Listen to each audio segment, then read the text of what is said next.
தாய் கோசலை வயிற்றில் உதித்த நல் மகனாம் ராகவ தசரத மைந்தா தவத்தின் தவமாய் வந்தாய் ராமா திருமகள் சீதை மணவாளா கல்லான அகலிகை முன்னால் எழுந்தாள் தாடகை அகந்தை அழித்தாய்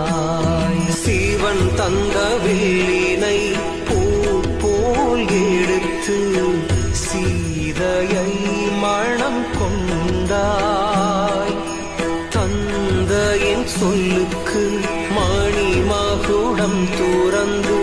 செங்காட்டினில் நீ நடந்தாய்